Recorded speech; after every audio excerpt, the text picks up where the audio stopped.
নার্গিস, কিছু বলছো তুমি? না, আপনি যে কইলেন সকালবেলা যে আপনার জ্বর জ্বর আসতেছে, মাথায় বেদনা হইতেছে, তাহলে এখন পানির বালতি লইয়া কি করেন? বারে, এই ঘরখানা মুছতে হবে না গো? আজ যে মানুষটা বাসায় আছে, কখন টুক করে ঘরে ঢুকে পড়ে, ঘরখানা কি আর নোংরা থাকলে চলে ভাই? তার তো আবার 2-5 মিনিট অন্তর অন্তর নিজের বউয়ের মুখখানা না দেখলে ভাত হজম হয় না গো। সত্যি বলছি ভাই, এমন ধারে লোকের কথা আগে লোকের মুখে গল্প শুনেছি। আমার বরটাকে না দেখলে তো বিশ্বাসই হতো না যে এমন লোক এখনো দুনিয়ায় আছে।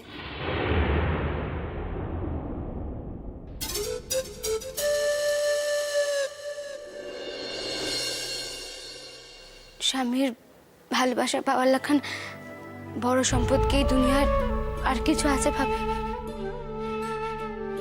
আপনি পাইছেন তাই আপনি বুঝতে পারতেছেন না। যারা পায় না তারাই জানে এর কতখানি দাম। সে তুমি যাই বলো ভাই, এত বাড়াবাড়ি কিন্তু মোটেই ভালো নয় গো। বাড়িতে গুরুজনরা আছেন, তাদের চোখের সামনে আমি তো বাবু লজ্জায় মরে যাই। ভাবি দেন আমি ঘরখান মুছে দিই। না না, ছি ছি, তুমি মুছবে কেন ভাই? না না ভাই, সেটা খুব খারাপ দেখায় নার্গিস। আপনার শরীর খারাপ, আপনি মাথার বেদনা কষ্ট পাইতেছেন, অথচ আমি ঘরখানা মুছুম না? দেন না আমি মুছে দিই, আপনার স্বামী আসনের পূর্বেই মুছে দিব। দেখো ভাই, তোমাকে আমি আপনার জন বলেই ভাবি, তা তুমি যখন বলছো তখন ঠিক আছে, তাই তাই করো।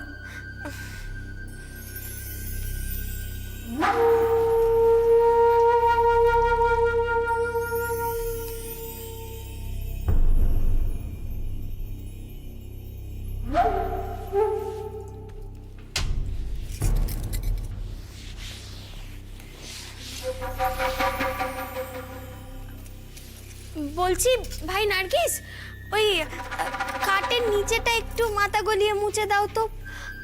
আমার না একেবারে আবার নোংরা সহ্য হয় না গো।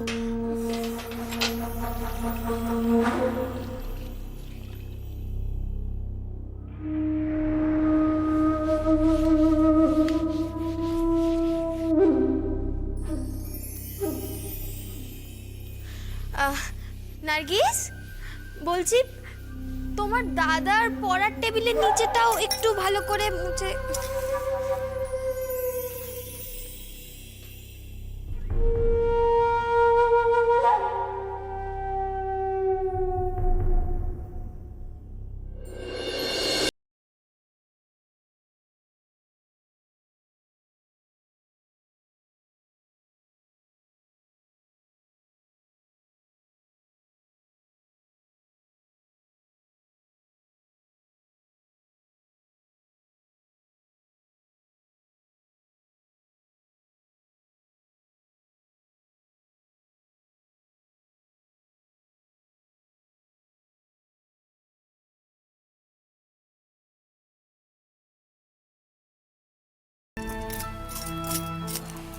মনা, ও, আপনি এসে গেছেন। আপনার কি কিছু চাই নাকি? না না না, আমার কিছু চাই না। ওই সাথে বইয়া পড়তেছিলাম, রোদ এত বাড়ছে পিঠ জ্বালা করে, তাই ভাবলাম এখন ঘরে বইয়াই লেখাপড়া করুম। তো তুমি যদি একটু। ও মা, সে তো খুব ভালো কথা, আপনি ঘরে বসে পড়বেন। আমি তো এসেছিলাম একটু ঘরখানা মুছে দিয়ে পরিষ্কার করে দিতে, কিন্তু ওই নার্গিস আমাকে কিছুতেই করতে দিল না গো। তার এই ঘরখানা মোছা সাজ জেগেছে। ওই তো দেখুন না ঘরখানা মুছছে। আমি কত করে বললুম, কিন্তু আমার কথা শুনলে তো? তোমারে না আমি কয়া দিছি মানা, আমাকে স্বামী স্ত্রী শোয়ার ঘরে বাইরের কোনো মানুষকে তুমি ঢোকাইবা না।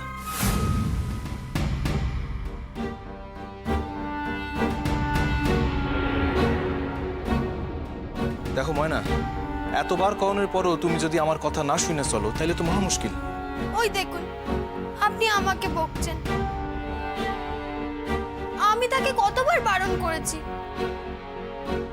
সে তো জোর করে। জোর?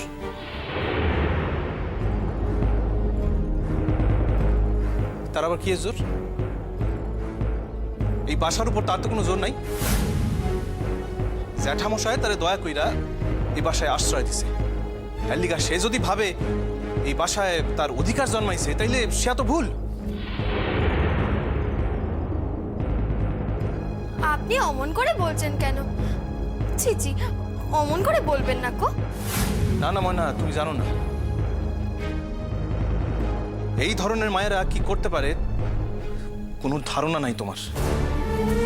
তোমার তো কোনো দিকে কোনো খেয়াল নাই। নিজের দামি দামি গয়নাগুলি এই দিক সেই দিক ফেলায় রাখো। যেই দিন সেইগুলি চুরি যাইব সেই দিন বুঝবা। ময়না ময়না, তোমার সরলতা সুযোগ খান লইয়া তোমার জিনিসগুলি সে নিজে হাতড়াইয়া নিজের সম্পদ বাড়াই। ময়না, তুমি যদি এখন কাল রে শাকের খ্যাত খান দেখাও তাইলে কি কইরা চলে কও? ভাবি, আমার ঘরখান মোচা হইয়া সারছে। আর আপনি স্বামীরে কইয়া দেন যে আপনার শরীর খারাপ ছিল দেখে আমি আপনাকে ঘরে ঢুকে আপনি ঘর মোচনে কাম খান করছিলাম।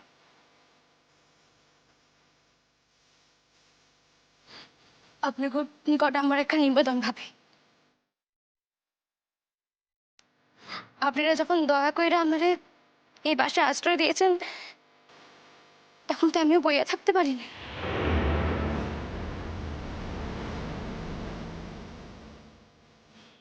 আমারও তো কিছু কাম করুন না। আপনারা আমার মালিক, তাই আপনাকে নিকটে মিনতি করি, আমি যখন কাম করুন তখন জানি আপনারা আমার উপর একটু নজর রাখেন।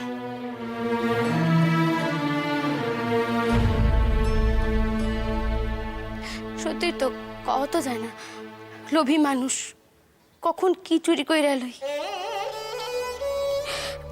আপনারা যদি সকলে মিলা আমার উপর নজর রাখেন তাহলে হয়তো সেই সুযোগটুকু আমি আর পাবো না।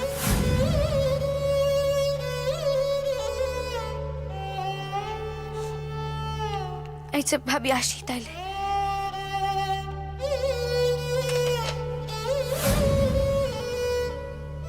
আপনি আমার আর কত ছোট করবেন,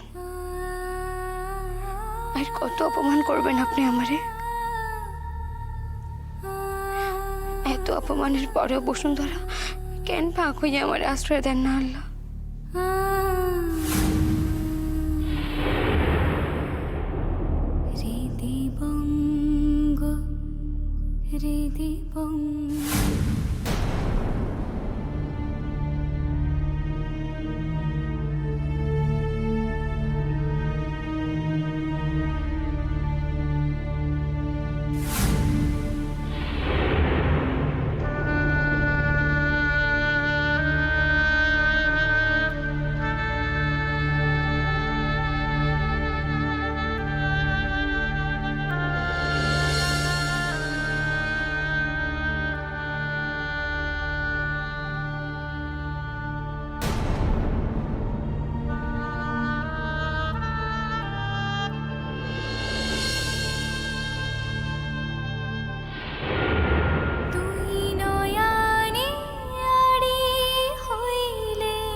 দুই না প্রাণে দুই না কথা কান্না উজান পাড়ি রে।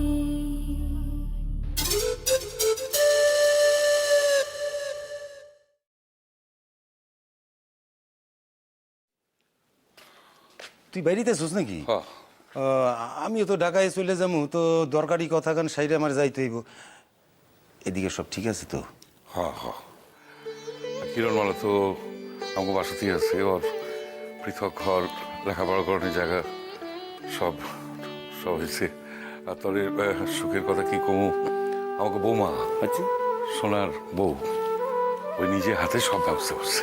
বাহ বাহ বাহ, এটা শুনে না খুব খুশি হইলাম যে আমাকে শোনার বলে এত ভালো হয়েছে। সবই ঈশ্বরের করুণা, আর কি কমু বল। শোন, তোর লোকে যে একটা দরকারি কথা কনের লেগে আইছিলাম আর কি। হ্যাঁ, করতেছিলি কি কত? ওই জিতু, কিরণ তো স্কুল ফাইনাল পরীক্ষা দিব, আর আর সেই পরীক্ষারও তো বেশি দিন বাকি নাই। ও, পরীক্ষা তো ঘাড়ের পরে পড়ছে। আমি ঠিক করছি ওরে ঢাকায় লয়ে গিয়ে পরীক্ষা দাও। তার লিগে না, মানে আমি কইতেছি কি, সে যখন একজন ওই বৃত্তি পাওয়া ছাত্রী, তখন তো তার একটু স্পেশাল কেয়ার পাওয়া উচিত। ও, সেটা যে আমিও ভাবি নাই তা নয়, তবে আমি চাই না যে কোনোভাবেই ওরা মানে সোনা আর কিরণমালা কাছাকাছি হওয়ার সুযোগ পাক।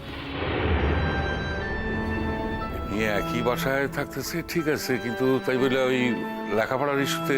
আরে আমি তো সেই কথা কনের লিগেই তোর বাসায় আইছি। কি রে? জিতু, ওই আমার ভাইস্তা বকু, ও তো মাস্টার কমপ্লিট করলো। সে ঢাকায় পড়তো না?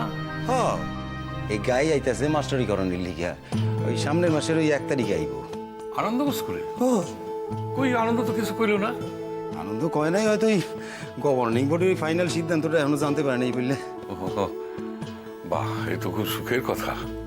দেখ দেখ, পোলাটা অতখান লেখাপড়া শিক্ষা শহরে চাকরির চেষ্টা না কইরা গায়ে পড়াইতে আইতেছে। হ্যাঁ, চিরকালই ও গায়ে খুব ভালোবাসে। আসলে ওর আম্মুর শরীরটা তো বিশেষ ভালো না, তাই ওই গায়ে আইতেছে চাকরি করানোর লিগা। আমি কইতে আসছিলাম কি, মানে ওই বকুরে যদি ওই কিরণরে লেখাপড়া দেখাইয়া দেওয়ানের দায়িত্ব দেই, তাইলে কেমন হয়? এর থেকে ভালো আর কি হইব? এ তো একের উপযুক্ত কাম হইব। সে তো নিজেও ভালো স্টুডেন্ট, কিরণ রে ভালো করে গাইড করতে পারবো। তাছাড়া তো আমরা আছি, সুবিধা অসুবিধায় আমি আছি, আনন্দ আছে। তাইলে যেহেতু আমি আর এখন খারামো না, সেই সময় যদি আমি গায়ে আসি, তাহলে আমি নিজে সঙ্গে করে তোর কাছে লই আসুন। আর যদি আমি না আইতে পারি, ওই বকু কিন্তু তাহলে তোর লগে দেখা করতে আইব, বুঝতে পারছো? আরে হ, সে তো বাসারই পোলার লাখান, সে আইব দেখা করবো, এর আর কথা কি? জিতু, মাইয়াটা যদি পড়ালেখা শিখা জীবনে দাঁড়াইতে পারে, তাহলে আজকের এই দিনগুলির কথাও বলতে পারবো। যে যুদ্ধ আইজও জিততে পারলো না, মানে জয় করতে পারলো না, এরা লেখাপড়া শিখলে হয়তো এদের ভিতরকার ওই শক্তি ওই পরবর্তী প্রজন্মরেও দিয়া যাইতে পারবো। কে জানে, হয়তো আগামী দিনে এই যুদ্ধ ওরা জয় করলেও করতে পারে। আমাকে এইটুকুই লাভ।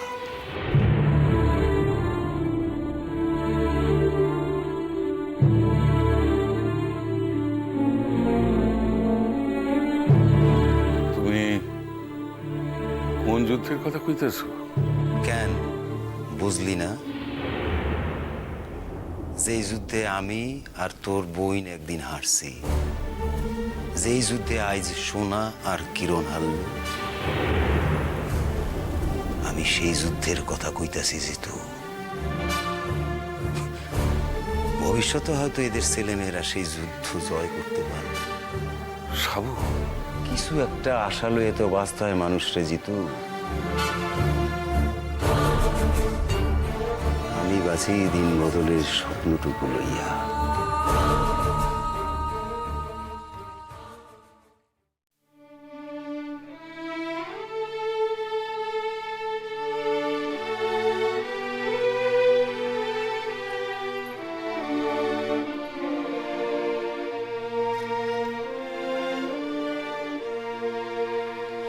আহা গো, তোমার ঘরখানার আলোখানা কেটে গেছে বলে তোমার খুব অসুবিধা হচ্ছে না, আর কি সেখানে বসে পড়তে হচ্ছে। আমি কালই লোক ডেকে ওটা ঠিক করিয়ে দেবো, ঠিক আছে? না না, আমার তো কোনো অসুবিধা হইতাছে না। লেখাপড়ার জায়গা পাইছি, বইপত্র পাইছি, এহাই কত। তোমার পরীক্ষা তো এসে গেল, তাই না ভাই? হ, মাঝের কয়েকটা দিন দেখতে দেখতে কাটতে যাইব। না, আমি তাহলে যাই। আর তোমার সঙ্গে গল্প করে তোমাকে বিরক্ত করব না কো, তোমার আবার পড়াশোনার ক্ষতি হবে। না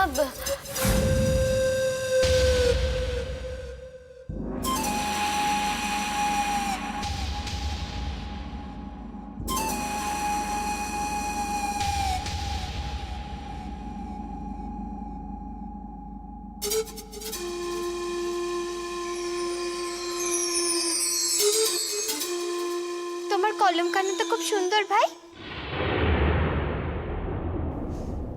দেখে মনে হচ্ছে খুব দামি। সোনা বন্ধু রে, হ্যাঁ ভাবি,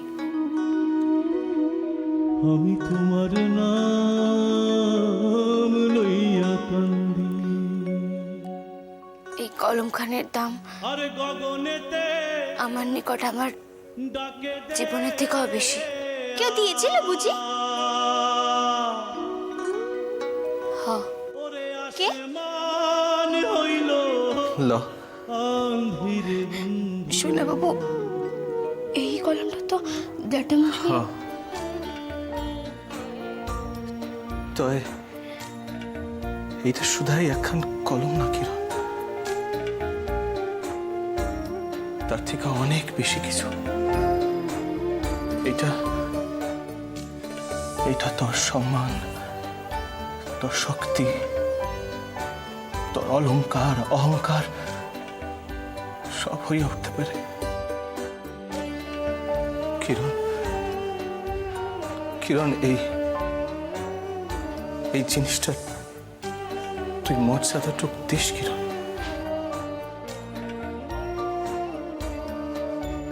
দিচ্ছিল একজন, আপনি চিনবেন না।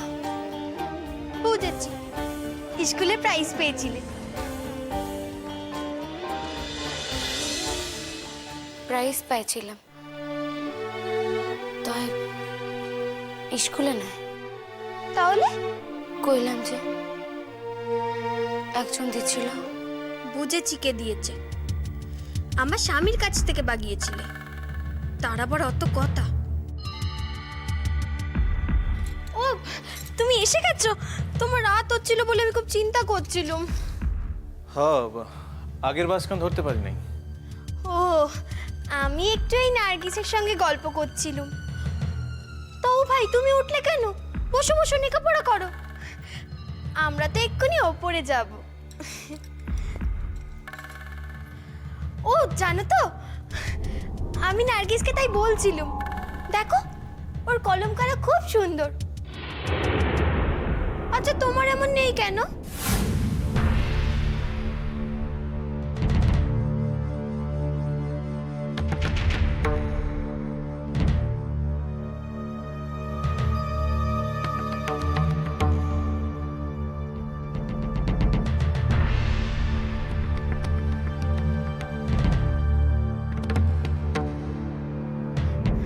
নার্গিস বলছে ওকে নাকি কে প্রাইজ দিয়েছে।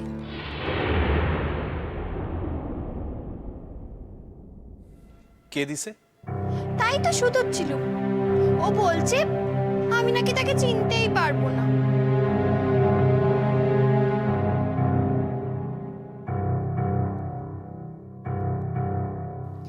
তবে যেই দিয়ে থাক না, তার নজর আছে বলতে হবে।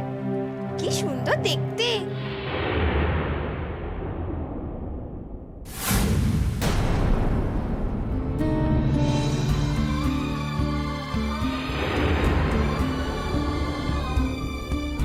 কলম খান আমার।